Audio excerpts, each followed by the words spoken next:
Hello everybody and welcome back to the group Ironman. I just hit 72 magic here at the Mage Training Arena. I'm using all these nature runes I just bought in the last video to bolster up my magic level. I'm going to go for 74 and then I should be able to use a Wizard Mind Bomb to get to 77 so we can actually get through all the giant seaweed that we've been collecting up to here. And I think we almost have enough to get all the way up to 85 crafting and make Amulets of Fury. So let's keep alching. Alright, I've been here for a little while. You know, I'm feeling a little bit of pain, but it wasn't that bad. I think when we submit this, there we go. 74 magic. Absolutely beautiful. And now I can finally leave this cursed place and never come back. I almost have 1,000 pizzazz points for the alchemy room. That's just gross. Oh, and also while I was here, I finished getting the points for the graveyard room, so now I can afford Bones to Peaches, bada bing, bada boom, and yeah, that's a collection log slot apparently. Bones to Peaches is a collection log slot? Wait, what? That's not really an item, but, you know, I guess I'll take it. A quick thank you to Raycon for sponsoring this video. Ever since Raycon sent me their everyday earbuds, I've been using them to listen to music while making videos, playing guitar, or working out. They're absurdly comfortable with their improved rubber oil look and feel, and come with several optimized gel tips for a perfect fit in your ear. I've always had trouble with earbuds falling out of my ears, so the fact that these fit so well in mine is great. They don't fall out either, even when I'm working out. They start at half the price of other premium audio brands, but have sound quality that's just as good. Not only that, they offer 8 hours of playtime and a 32-hour battery life, so you can use them all day. Another feature that's nice is the built-in mic, so you can take calls with the press of a button and without the inconvenience of taking your earbuds out or holding your phone awkwardly. If you're somehow unsatisfied with your order for any reason at all, Raycon offers a 45-day happiness guarantee, so trying them out comes completely risk-free. If you want to support the channel and pick up a pair of premium earbuds from Raycon, click the link in the description box or go to buyraycon.com/guidesforusall to get 20% off your purchase. Thank you once again to Raycon for sponsoring this video. Well, I just went and made some more money. You guys know how much I love making money. It makes me so happy. And now I just hopped a bunch of worlds and bought all the Astro Runes. I think this is enough Astro Runes to do all of the super glass make spells that we're going to need, and enough to do a couple casts of Humidify while we're out in the desert mining what I think will be 30,000 buckets of sand. I already have about 10,000 mined from other stuff, and also I just spawned on the other side of the fence from Baba Yaga's house. I have never seen that happen before. Huh. I figure before we go and mine a bunch of sandstone, we should finish the medium Varrock diary. Yeah. Give me my rewards. Do I have to talk to him again? Okay, here we go. There we go. The medium diary done. Varrock Armor 2. This gives me a 10% chance, I think, to mine double sandstone and then a couple other ores that are below that tier. And yeah, it also gives double experience. So I see no downsides to this. Plus we get 2 antique lamps. Gonna throw those bad boys into Herblore, 2,500 and 5,000. Oh, that's 10,000 Herblore XP and 58 Herblore. You love to see it. We can use the herb sack now.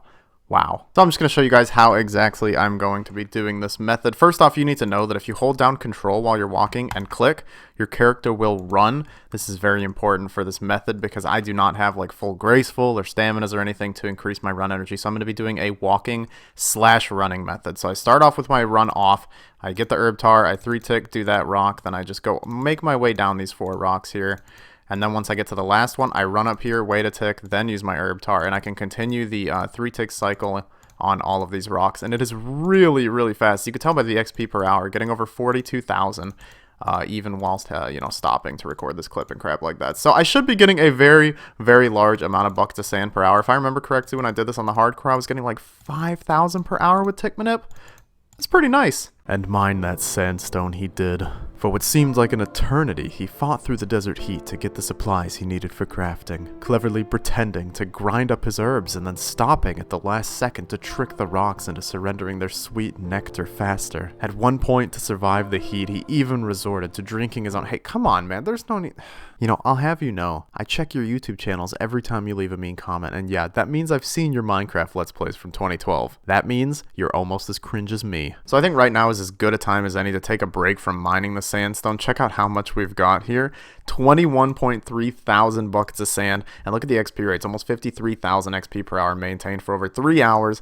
It was a lot of 3-ticking and it was a lot of pain, but it was super worth it. Also, you need 50 gold per bucket that you claim, and you actually have to give him a bucket as well. So not only do I have to buy tens of thousands of buckets of sand, I need to make like 1.5 million gold to claim those 30,000 buckets that I need. So I've got a lot of other stuff I need to do. Okay, I'm done. This was like so many hours of LMS, so much pain and torture. We're up to like 8 wins now? 9 wins. Yeah, pretty cool. Only 1 win off the 10 win cape. And I just went against the dude who had 20,000 LMS rank. As you can see, I'm master with 836 and legend is 1,000.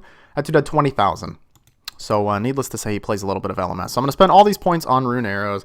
You guys know how much I hate doing this, seriously. I cannot overstate how much I hate that this is the best way to make money on an Iron Man in the mid game, in the early game, but this is where we are. We need money. All right, Drew, give me them good buckets of sand. You can put up to like 25,000 buckets in at a time. So now he has 25,000 buckets.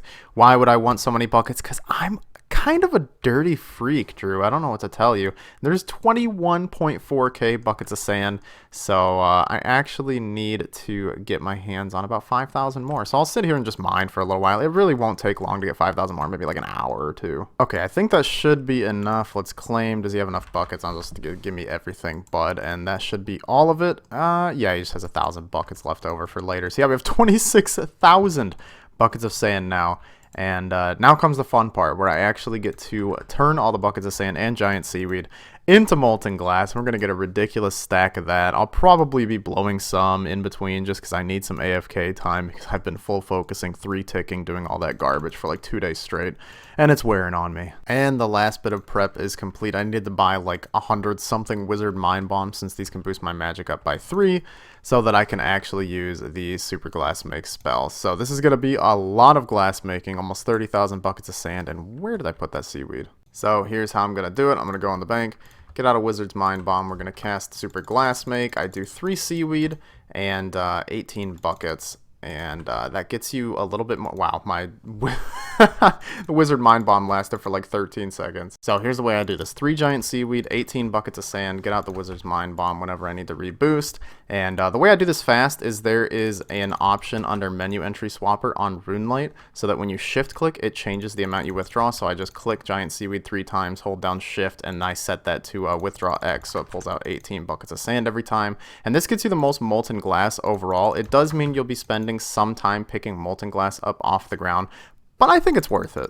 Our first little milestone here, 70 crafting. So we're only 5 levels off being able to boost for glories, but of course, not really going to be boosting for glories, since I could, I'm just going to hit 80 naturally anyways. But I will make us some glories once we hit 80. Those will be nice. I'm also doing seaweed runs while I'm doing crafting, because, why not? And I'm not 100% sure we have enough seaweed already. And look at that, 60 farming just from the finishing up these seaweed runs. I have a feeling we might even get another level in the meantime. I'm just realizing I'm encountering a slight problem. It's not a really big problem. Well, it's 2 problems, but they're not that big of a deal. First up, I'm out of wizard mind bombs, basically, and I'm almost out of Astro Runes, which is weird because I thought I had calculated this all out perfectly until I realized you use 2 Astro Runes per cast of Super Glass Make, not 1. I definitely have enough money to buy 2,000 more, so it's not a big deal, but I'm just blown away that I didn't realize that. And a very welcome surprise, level 75 magic just from casting the spell. That means we will only have to boost once every 2 minutes for the spell now, which really does help a lot more than you'd think. It means I'm using half the wizard mind bombs I was using before. And once I am done picking up all this molten glass off the ground, we are finally through every last bucket of sand we have in the bank. And look at this stack of molten glass, 35,055 molten glass. Time to blow it all. This is going to take the longest. It should be just under 2 million crafting XP, which is actually over my original estimate. I will be able to get to 86 crafting with this. Whether or not I do that is yet to be seen, but let's start blowing. Okay, wait, that came out wrong. And 79 crafting, plus 1,400 total on the group Ironman. Potentially the greatest thing anybody's ever accomplished, but I'm not one to brag. And here it is, level 80 crafting. We can now make Amulets of Glory, which is fantastic. One of the best amulets in the game. We were gonna stop here originally, but with the amount of time we play this game for, we figured just why not just go straight to the Amulets of Fury. Nevertheless, I am gonna stop and go ahead and make us some Amulets of Glory, because why not? And it's gonna be a little while before we get the Furies. I still have like seriously days left of blowing this glass. Alright, check this out. Dave had a ton of crystal keys from just random drops, and we have 5 dragon stones on our hands. So look at that XP, it's beautiful. I'm gonna cut these and make them into Amulets of Glory with our newfound crafting level. Go in here, pop this. I think I'm only gonna make 2. We might need some other dragonstone jewelry. I'm just gonna save the rest for now. And yeah, look at these bad boys. Oh my god, I just realized I need to go back to the standard spellbook to enchant these. Alright, looks like we're running to Lunar Isle. Alright, back on the normal spellbook we are, and we can now enchant these amulets. I only brought enough for 1 enchantment because I'm a doofus, but there it is. Amulets of Glory on the group Ironman.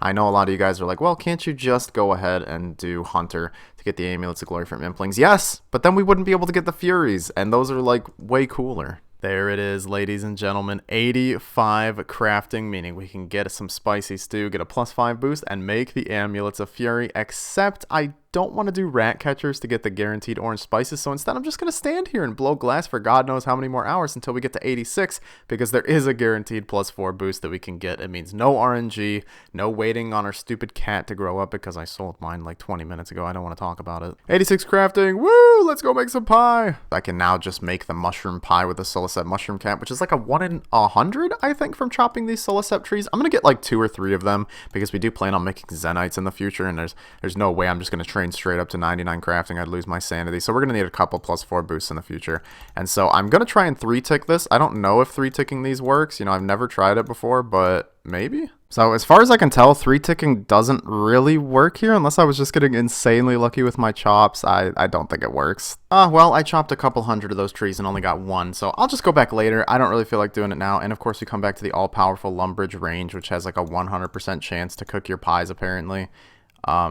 There we go. I guess I was just disconnecting again. My internet's been so bad recently. I don't know what's with that. But nevertheless, we've got a mushroom pie. We can boost to 90 crafting. And now all we're doing is waiting for Dave to get us an onyx. As you can see, my internet is disconnecting again. Very, very fun. All right, so Dave says he's got a nice thing to trade for me. I've got some Karambwans for this man. I think this is going to end up being a fair trade. I've got a good idea. Yeah, Tokal, and that's actually not... Yeah. That's closer than I thought it would be. I was going to make a joke about giving you some food for the onyx, but honestly, this is not that bad of a trade. I'll take it. Pretty fair, pretty fair. All right, I'm going to munch on my pie. I'm going to chisel my onyx. God, I wish I had like a million onyxes to make. Okay, do the right thing. Onyx amulet. Put the ball of wool on there, and look at that bad boy. It has no stats, but let's just wear it. It's beautiful. I mean, we could trick people into thinking this is an Amulet of Fury. It looks exactly the same, right? So you'd be like, oh, we already got the Amulet of Fury. I guess I'll actually enchant it. Let's play the game of, did I remember the correct runes to get out for enchantment? Because I genuinely do not remember. No, I didn't. Which runes do you need? Oh, no, I do have all the right... Oh, no, 87 magic? Is it really, is it really that high? Oh, God. I messed up.